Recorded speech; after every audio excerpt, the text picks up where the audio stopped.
I have a special story to share with you today about gardening called Tops and Bottoms. It's adapted and illustrated by Janet Stevens and published by Scholastic Books. You'll see that this is a Caldecott Honor book. It was chosen as one of the best picture books the year that it was published. This book is meant to teach us a lesson. So think about what it is the author is trying to teach us in this story.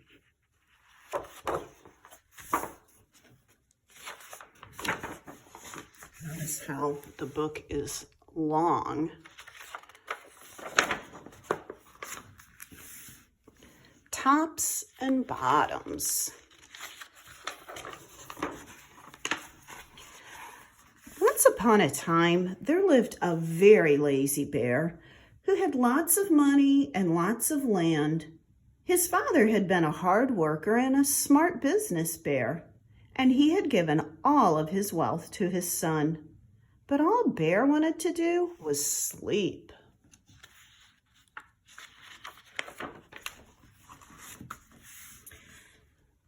Not far down the road lived a hare. Although Hare was clever, he sometimes got into trouble. He had once owned land too, but now he had nothing. He had lost a risky bet with a tortoise and had sold all his land to Bear to pay off the debt. Hare and his family were in very bad shape. "The children are so hungry, Father Hare. We must think of something," Mrs. Hare cried one day. So Hare and Mrs. Hare put their heads together and cooked up a plan.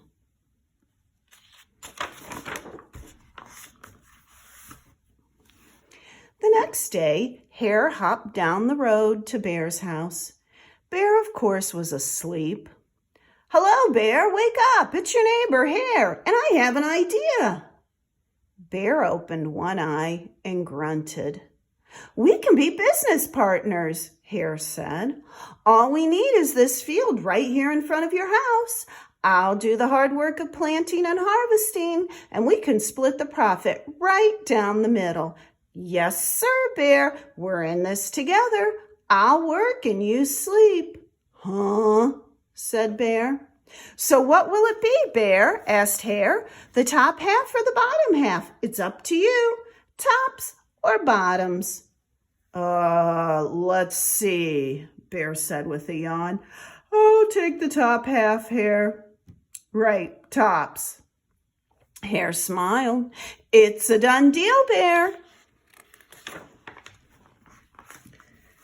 So Bear went back to sleep, and Hare and his family went to work. Hare planted, Mrs. Hare watered, and everyone weeded. Bear slept as the crops grew. When it was time for the harvest, Hare called out, "Wake up, Bear! You get the tops and I get the bottoms."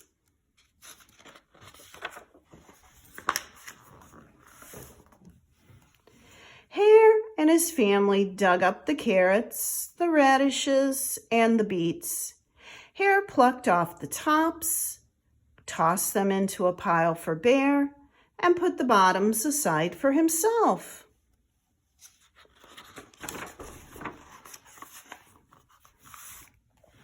Bear stared at his pile. "But, Hare, all the best parts are in your half." "You chose the tops, Bear," Hare said. "Now, Hare, you've tricked me. You plant this field again, and this season I want the bottoms." Hare agreed. "It's a done deal, Bear."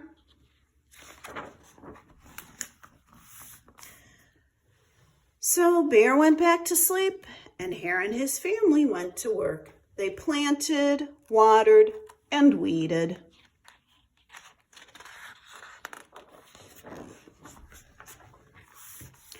Bear slept as the crops grew. When it was time for the harvest, Hare called out, "Wake up, Bear! You get the bottoms and I get the tops."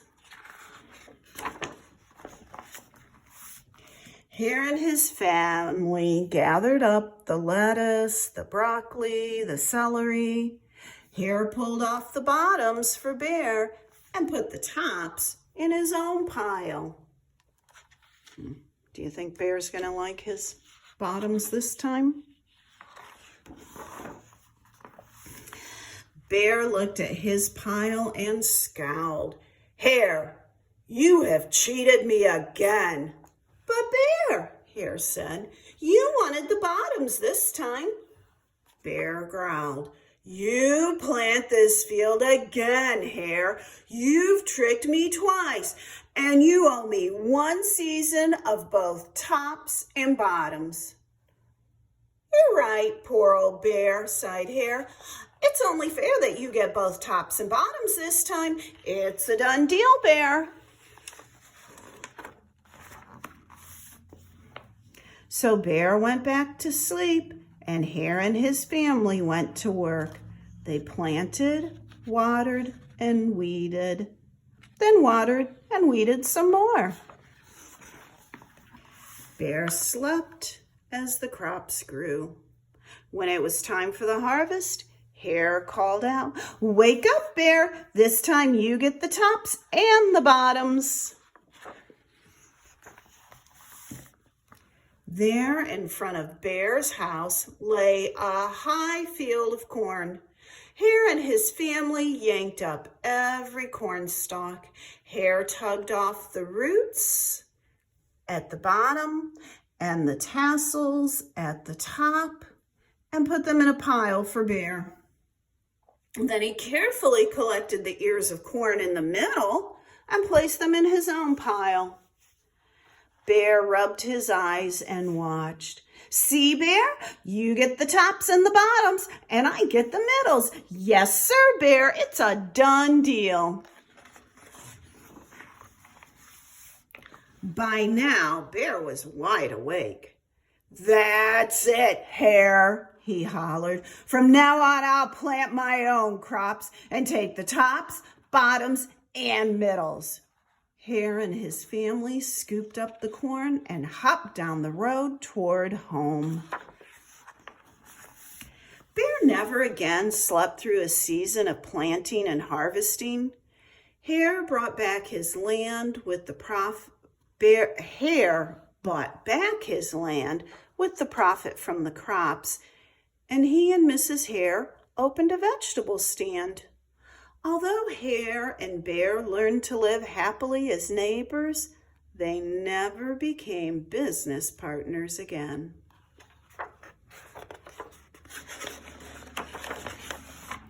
Did you figure out a lesson from the story that the author wanted you to learn?